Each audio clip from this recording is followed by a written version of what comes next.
In 1986, the American forces attacked Libya. In 2002, they attacked Iraq. And in 2014, they attacked Syria. America has always tried to change the fate of the Middle East. But there is one country that has not been under their control for decades, and that is Iran. Even today, America and Israel are trying to find cracks in Iran's fort, which is not going to be that easy. History has shown that for the past 600 years, not a single inch of Iran's borders has been able to move from its place. Whether the attackers are the Romans, Arabs, Turks, Russians, or the British Empire, Iran has repeatedly proven that it has the power to withstand even the biggest of attacks.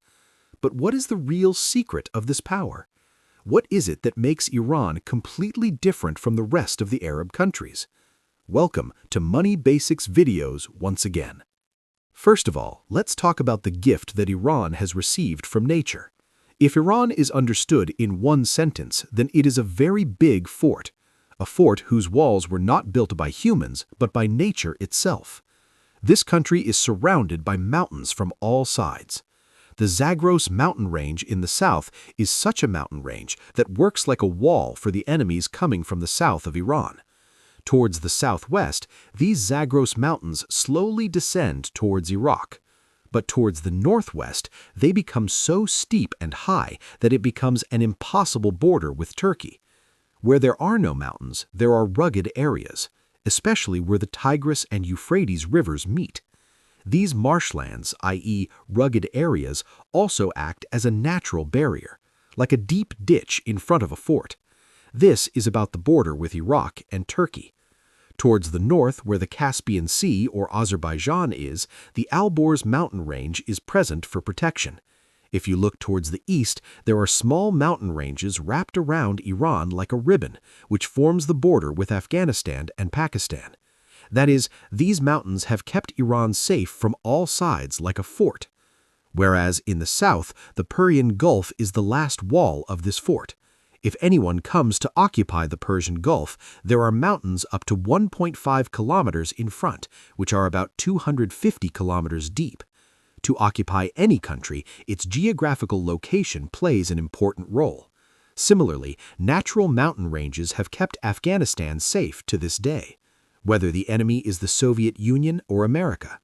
Similarly, these mountains are so important for Iran's safety that all attempts to occupy Iran over the past 600 years have been unsuccessful.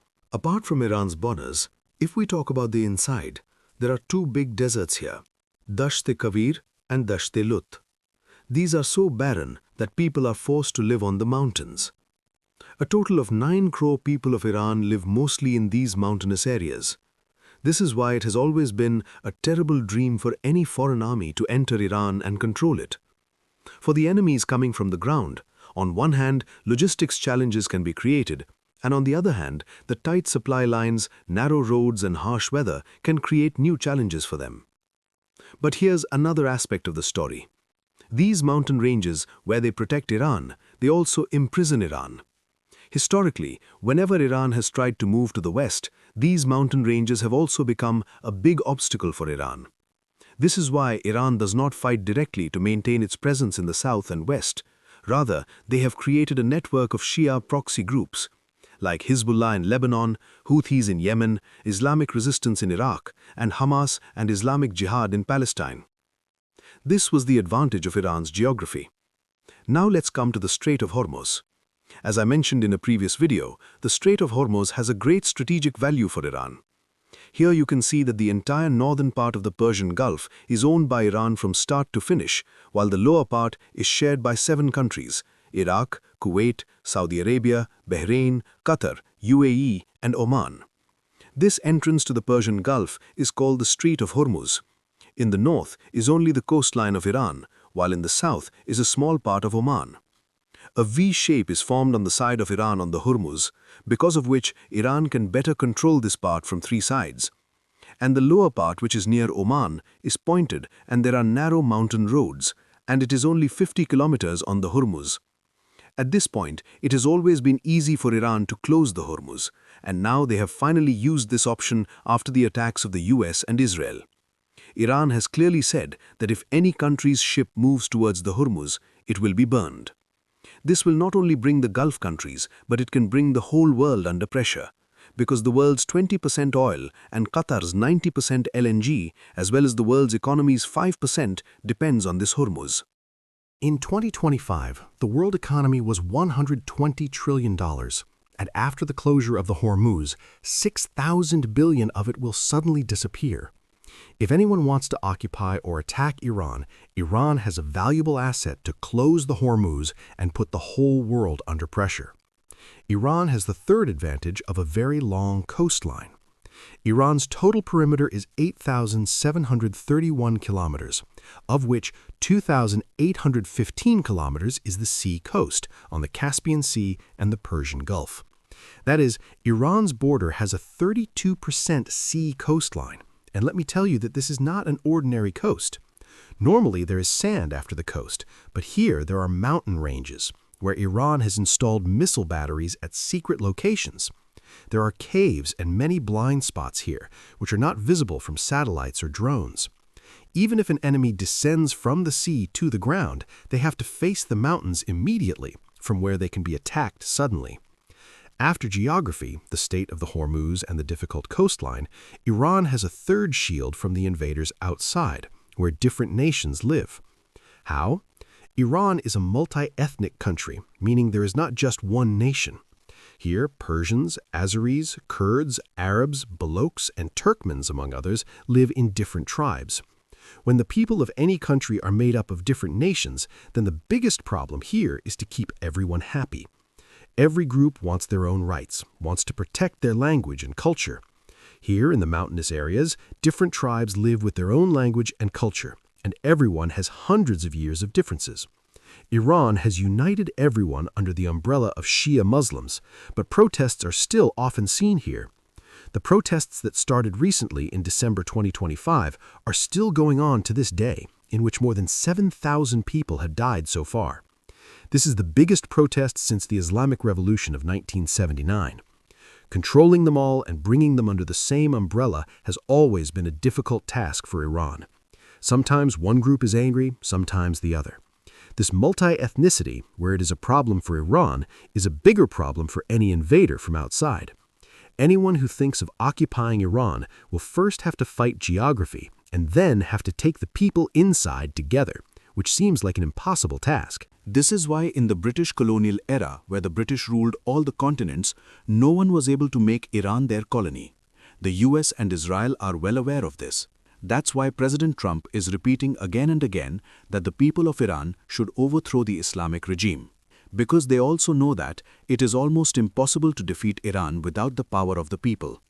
In 1941, the British and Russians occupied Iran, with the help of Iran's king's son, and the purpose was that the Nazi forces in World War II should not make Iran their base. During that time, various groups of Iran became against the government and a civil war broke out. Apart from this, these groups may have differences, but religiously they are all connected. 95% of Iran's population are Shia Muslims. Historically, whenever Iran has been attacked from the outside, they all become one on this occasion. In September 1980, when the Iranian Revolution was fresh, Saddam Hussein thought that now Iran's army would be completely scattered and the system would be very weak. Thinking this, Iraq attacked Iran with the intention of occupying it. But the war that Saddam Hussein took lightly continued for the next 8 years. In the beginning, the Iraqi army had entered quite deep, but in 2 years, Iran took back its land. In this war, not only the Iranian military, but also the common people took part in the war, and all came under one umbrella and started giving their lives. Saddam Hussein hoped that Iran's Arabs would join the Iraqi side. The Kurds would start a riot, which would break Iran from the inside. But Saddam Hussein's hopes were shattered. Those groups that had differences between them, during the war, all Shia Muslims became one under the umbrella, which strengthened Iranian nationalism. After 8 years of war and 10 lakh casualties, in the end, both Iraq and Iran were tired. But Saddam Hussein had to give up without even taking an inch of land. Iran's most dangerous weapon is not its army, but its size. This country is not a small target that can be captured in a few weeks. This is a strategic mistake spread over 16 lakh square kilometers. That is, 2 countries like Pakistan can fit in it. Even if an army crosses the border, it is impossible to win it immediately. They have to reach centuries-old mountain roads, desert plateaus, and cities in the depths. This is called a strategic depth concept. The more the enemy goes inside, the longer its supply lines. The pressure of fuel and logistics increases, and the obstacles get more time. In addition, cities like Tehran, Isfahan, or Mashhad are not on the border but are safe inside, as far as the enemy is tired of reaching. That is, it would not be wrong to say that Iran's land itself is like a silent guard which makes time its biggest weapon. I hope you will like and share this video of Money Basics. Thank you very much for your loving comments. See you in the next great video.